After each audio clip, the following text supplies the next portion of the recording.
Estamos de volta, vamos ler mais um pouco? Estamos na nossa viagem por março de 1940, em Berlim, pelos olhos e palavras de William Shirer.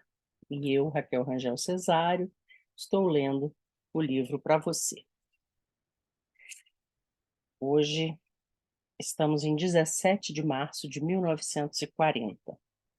Os círculos oficiais mostram-se grandemente entusiasmados neste domingo de Ramos, diante de um comunicado de guerra que anuncia que a Luftwaffe conseguiu atingir e danificar 3 couraçados britânicos em Scapa Flow durante a noite passada. No entanto, para mim, o ponto muito mais importante é que, pela primeira vez neste conflito, os alemães admitiram que durante o ataque, os aviões bombardearam ainda as bases navais inglesas de Stroms e Kirkwall. Assim, nesta guerra de brincadeira, foi a primeira vez que um lado deixou cair propositadamente as suas bombas sobre o território do outro. O fato anuncia, suponho, o início da guerra violenta com a chegada da primavera.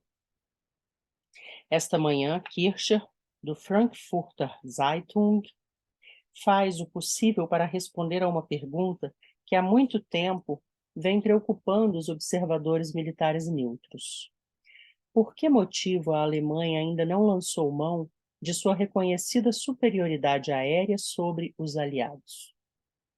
Por que motivo estão à espera que os aliados, com o auxílio norte-americano, consigam colocar-se em pé de igualdade?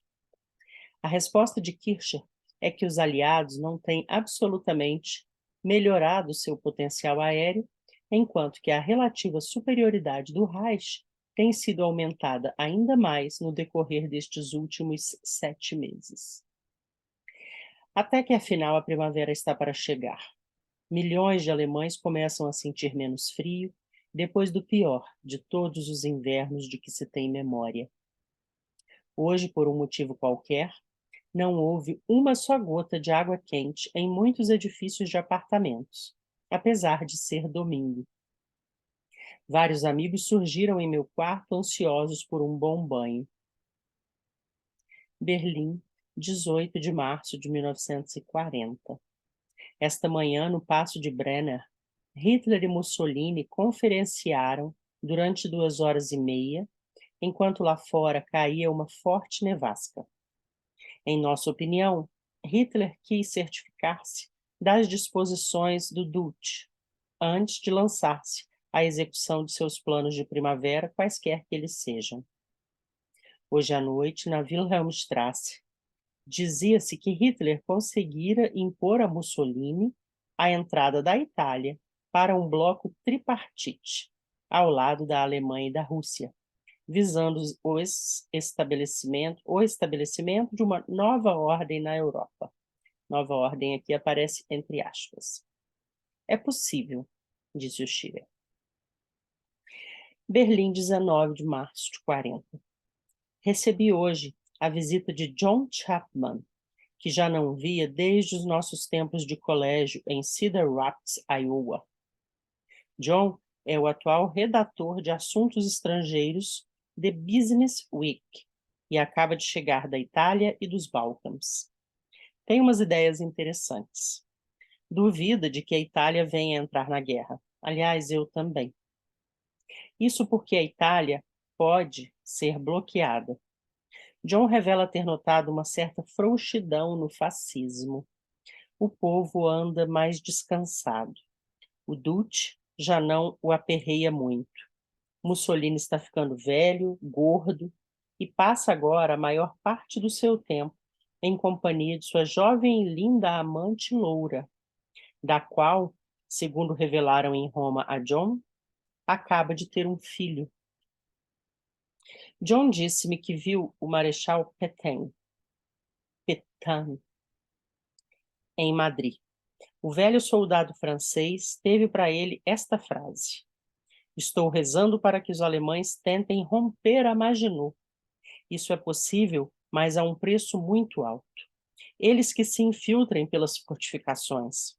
Nesse momento, gostaria de comandar o exército aliado. Hoje à tarde, nós vamos voltar a falar muito do Marechal Pétain, na hora que a França for invadida, né, e isso um pouquinho mais para frente, nesse ano de 40 ainda. Vamos nos lembrar que nessa ocasião aqui, em Madrid, ele disse que gostaria de comandar o exército aliado e que estava torcendo para que os alemães rompessem a linha Maginot, que era a fortificação que a França construiu na fronteira entre França e Alemanha depois da Primeira Guerra. E que veio a ser rompida com facilidade depois, porque a Segunda Guerra não foi da mesma forma que a Primeira, né? Não foi pelo chão, como foi a Primeira Guerra. Vamos lá, continuando no dia 19 de março, hoje à tarde fui visitar o Major X de nossa embaixada. Em sua opinião, a Alemanha desfruta atualmente de 3 únicas possibilidades. 1. A Alemanha pode fazer a paz. O Major acha que Hitler deseja a paz e que está em condições de propor uma paz que pode parecer perfeitamente aceitável a todas as potências, inclusive a Inglaterra, e que viria ainda consolidar a maior parte de suas conquistas. Uma paz dessa espécie, segundo sustenta o Major, seria equivalente a uma grande vitória alemã. 2. A Alemanha pode continuar na situação presente, mantendo a Escandinávia e a Itália no seu papel de neutros, porém, cooperando economicamente com o Reich, ao mesmo tempo em que procura desenvolver as suas relações com o Sudeste Europeu e especialmente com a Rússia. Isso precisa de algum tempo para ser conseguido, pelo menos 3 anos. Mas, uma vez o plano convenientemente desenvolvido, tornaria o bloqueio aliado praticamente inexistente. O Major acentuou que até hoje nenhuma potência que perdeu os domínios dos mares conseguiu ainda vencer uma grande guerra. Mas acredita que desta vez a Alemanha possa chegar a esse resultado, desde que consiga manter as suas portas do norte, sul e sudeste livres e desembaraçadas, explorando convenientemente a amizade da Rússia. Para ele, o tratado com a Rússia foi o grande golpe de Hitler, embora sustente que o mesmo lhe foi imposto pelo Estado-Maior alemão, que, pura e simplesmente, lhe teria declarado que uma guerra contra as potências ocidentais seria impossível se a Rússia se unisse aos aliados, ou mesmo se permanecesse apenas estritamente neutra numa atitude inamistosa para com a Alemanha. 3. A Alemanha pode tentar forçar a solução da guerra na frente ocidental. No entanto, o Major encara essa hipótese como pouco provável. Segundo diz, o Estado-Maior alimenta um grande respeito pela linha Maginot e pelo exército francês. Admite que a Maginot pode ser rompida, porém a custo de sacrifícios enormes, e que isso não ganharia necessariamente a guerra. O Major X da Embaixada Americana estava muito equivocado, né? Berlim, 20 de março de 1940. Durante a noite passada, os ingleses revidaram o bombardeio de sua base de Scapa Flow, com um ataque sobre a base hidronaval alemã da ilha de Sylt, que se prolongou por quase 7 horas. Como de hábito, o alto comando pretende que esse bombardeio não causou nenhum dano às instalações nazistas. Segundo anuncia a BBC, entretanto, os pilotos ingleses desempenharam-se muito bem da sua missão. Hoje à tarde, o governo ofereceu-se para transportar-nos até lá, a fim de que nos fosse possível verificar os poucos estragos causados pelos ingleses. Mas pouco depois tornou sem efeito o convite. Em minha crônica, e com toda a boa-fé, tinha feito menção a este gesto. A notícia de seu cancelamento foi-me transmitida juntamente enquanto falava, de modo que tive que anunciá-la depois de lida a crônica. Hoje à noite, Enquanto aguardava o momento de entrar no ar, sintonizei para a BBC. Para minha grande surpresa e embaraço, pois um funcionário da RRG estava sentado ao meu lado, o locutor inglês passou a ler o texto completo da minha crônica de meio-dia. Imitou a minha voz com tamanha perfeição, especialmente a notícia final sobre o cancelamento da nossa visita à base de Zilt, que somente podia ter conseguido uma imitação tão real ouvindo disso, que com certeza a BBC deve ter gravado da minha irradiação. Provavelmente um dia saberei como isso aconteceu. Todos os jornais alemães, de acordo com as instruções de Goebbels, publicam em manchete a notícia do ataque contra a base de Zilt, porém da seguinte forma: ingleses bombardeiam a Dinamarca. Parece que algumas bombas inglesas explodiram sobre território dinamarquês. Como se vê, trata-se de uma deliberada distorção da verdade.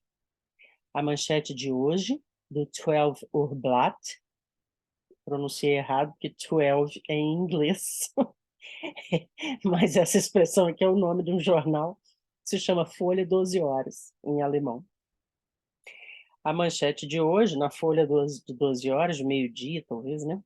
Tratando do discurso de Chamberlain, pronunciado ontem à noite perante a Câmara, é esta: festa de mentiras na Câmara Baixa.